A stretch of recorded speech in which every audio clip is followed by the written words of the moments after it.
Hello there, and welcome to the weekly Outside Views report on American politics.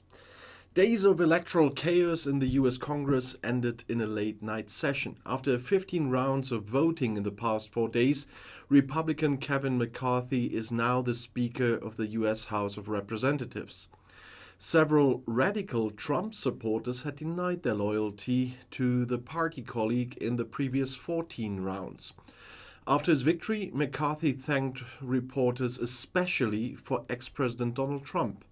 He really helped get the last few votes, McCarthy said. I don't think anyone should doubt his influence. Trump was also evidently present elsewhere. Photos from the meeting show ultra-right MP Marjorie Taylor Greene waving her cell phone in front of party colleagues. DT you can read on her screen, indicating Donald Trump is on the other end. The conspiracy theorist then held out her cell phone to her colleague Matt Rosendale, but he apparently waved it off. Rosendale was one of the far-right Republicans who until recently blocked McCarthy's election. He abstained on the 15th ballot, contributing to McCarthy's victory. Marjorie Taylor Greene, on the other hand, is known as an ardent Trump supporter. She has been openly critical of McCarthy in the past, but has stood firmly behind him so far. The reason may be that this should have promised her important posts and more power in the group. Greene was often seen at his side during the votes. On the other hand, she aggressively attacked her former Trump allies from the far right on Twitter. It is unclear whether Trump also spoke to McCarthy on the phone. Nevertheless, scenes like this show one thing: the Republican faction is shattered. And in any case, Trump has managed to fuel the party's internal divisions. In any case, McCarthy can be prepared to constantly fight battles of this kind from now on in order to organize majorities. It is usually difficult enough to overcome opposition from the other faction in the House of Representatives or the other chamber of Congress. The House of Representatives has important responsibilities in the legislative process. For example, it has to approve the budget that finances government business and ensure that there is no shutdown. When that occurs, some government employees will have to be placed on compulsory leave or work temporarily without pay.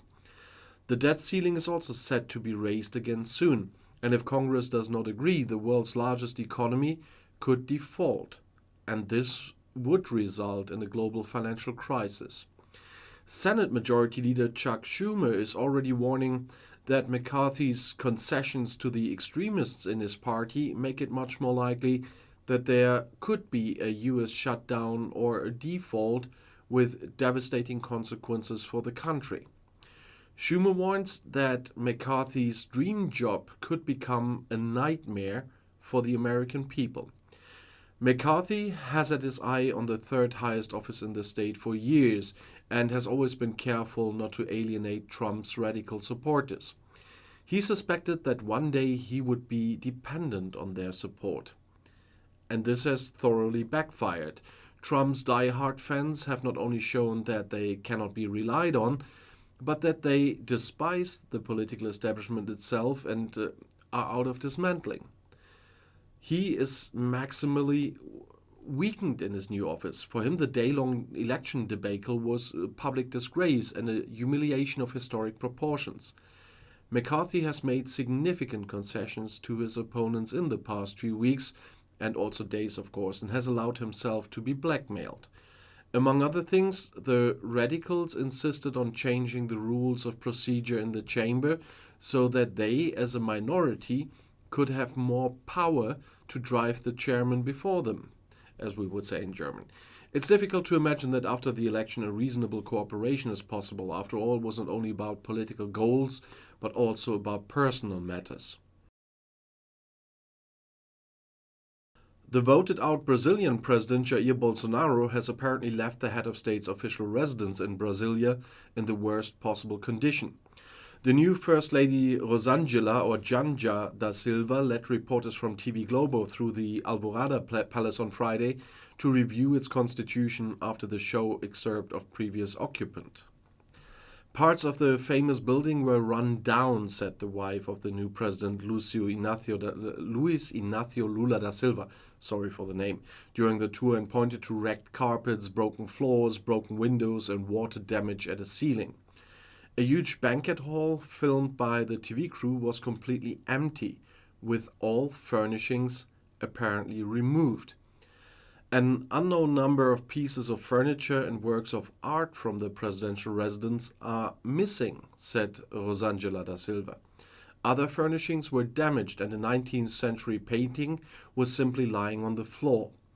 In the historical library, on the other hand, electronic equipment lay scattered around from where Bolsonaro gave weekly video speeches during his term of office, which ended at the turn of the year. Da Silva announced that she and her husband would first renovate the presidential palace and have the damage repaired. Only after a complete inventory of the inventory did they want to move into the residence. The plan is to put the pieces of furniture and works of art on the list of national heritage so that it cannot happen again that a president takes historical objects that belong to the Brazilian state, they said. The partner of the dead U.S. police officer Brian Sicknick has filed a lawsuit against then-President Donald Trump and 2 other men as a representative of this estate. Sicknick collapsed in the attack on the Capitol in January 2021 and died in a hospital the day after. Julian K. and George T., who are named alongside Trump in the lawsuit, sprayed Sicknick and other police officers with bear spray as they attempted to enter the House of Representatives in Washington. However, the autopsy report concluded that Sicknick was not killed but died as a result of a double stroke. However, the lawsuit cites comments from the coroner that everything that happened on January 6th was related to his condition. It also emphasizes Trump's role. In a letter from the lawyers, which one of them shared on Twitter, it says, "Former President Donald Trump called on K and T to attack the Capitol, and they did so. That led directly to Sicknick's death." The civil lawsuit is seeking $10 million each from Trump and the other 2 men. Several other lawsuits related to the events are already pending against Trump. On January 6th in 2021, supporters of the then-president violently stormed the seat of Parliament in Washington. Congress met there to formally confirm Democrat Joe Biden's victory in the presidential election. Trump had previously incited his supporters in a speech that massive election fraud had deprived him of another victory. 5 people died as a result of the riots. A committee of inquiry in the House of Representatives had worked up the attack in recent months, and shortly before Christmas, the committee presented its final report, in which it attributed significant responsibility for the attack to Trump. The panel also recommended criminal prosecution for Trump on several counts. Whether the Justice Department will actually take criminal action against the ex-president remains to be seen, as the recommendation is not legally binding. Since the violent storm, law enforcement agencies have arrested and charged hundreds of people with the attack. In total, there were more than 950 people, as the U.S. Department of Justice announced on Friday. Many of them have been charged with various crimes. So far, a verdict has been issued in a good 350 cases at the federal level. More than 190 people were sentenced to prison terms. Attorney General Merrick Garland spoke of one of the largest and most complex investigations in U.S. history, and he emphasized, "Our work is far from over." The Haitian president was assassinated in 2021, and since then the country has been dominated by political deadlock and gang violence. More than half of the country is controlled by gangs, and their reign of terror is characterized by road blockades and the rape of children. More than 200 people were killed in fighting between hostile groups in a week near the capital, that's Port-au-Prince. When a large oil terminal was seized by a gang, there was a fuel shortage and, as a result, a lack of clean drinking water.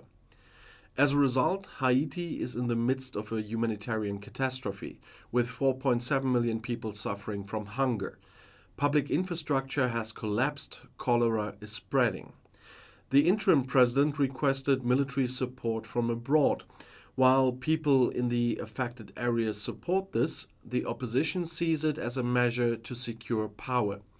In any case, there are only a few states that would be willing to undertake such a mission. However, experts believe foreign troops may be Haiti's best hope.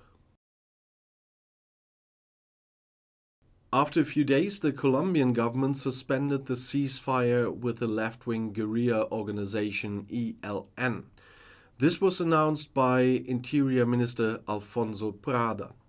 The rebels had previously denied that they had already agreed a mutually binding ceasefire with the government. Interior Minister Prada announced that the topic would now be discussed at the next round of peace talks on January 23rd in Mexico. He called on the ELN to at least commit to a ceasefire in the meantime to show their goodwill. Colombia's President Gustavo Petro announced at the weekend that his government had agreed a ceasefire with several armed groups, including the ELN, until the end of June. The High Command of the ELN denied the representation. We have made it clear several times that the ELN only sticks to agreements that are discussed and made at the negotiating table. That's what the left-wing guerrilla said in a statement.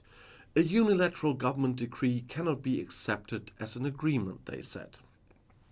The Marxist-Leninist National Liberation Army, or ELN, has around 5,000 fighters. The organization was initially based heavily on the Cuban model of socialism. Later, many clergymen influenced by liberation theology joined the group. It carries out attacks and takes hostages, especially in eastern Colombia. For 52 years, Colombia suffered from a civil war between left-wing rebels, right-wing paramilitaries, and the military. 220,000 people died and millions were displaced. Although the security situation has improved after the 2016 peace agreement between the government and the largest rebel group FARC, parts of the South American country are still controlled by illegal groups. Venezuela's left-wing head of state Nicolás Maduro has declared his readiness to fully normalize diplomatic relations with the United States, which were severed in 2019. Venezuela is fully ready to move towards a process of normalizing diplomatic, consular, political relations with this administration of the United States. That's what Maduro said in an interview with French journalist Ignacio Ramonet and Telesur broadcaster on Sunday, and that was shown on Venezuelan television. This also applies to those countries that could come after that, Maduro added. His administration severed ties with the United States, as I said, in 2019, and that year the government of then US President Donald Trump officially recognized Venezuelan opposition politician Juan Guaido as interim president of the South American country. In addition, the US government had issued a series of sanctions against Caracas, such as an embargo on Venezuelan oil, with the aim of ousting the left-wing government there. Current US President Joe Biden also does not officially recognize Maduro as Venezuela's head of state, as Washington assumes fraud in his 2018 election. In view of the energy crisis as a result of the Ukraine war, however, the USA and Venezuela have come closer. Last year, the White House sent envoys to Caracas for negotiations. After progress in negotiations between Venezuela's government and opposition, the United States eased its sanctions. US energy giant Chevron has now been approved to operate in Venezuela for the next 6 months. We are ready for talks at the highest level for respectful relationships, is what Maduro said in his interview. He hopes that a ray of light will strike the US so that they turn a new page, put aside this extremist policy, and find a more pragmatic policy against Venezuela. Venezuela's head of state also emphasized that things are progressing well with the European Union. His country is in constant dialogue with EU foreign policy chief Josep Borrell. And this concludes this week's reports on the Americas, but tomorrow will be another video, so I'll see you there. I'll be back.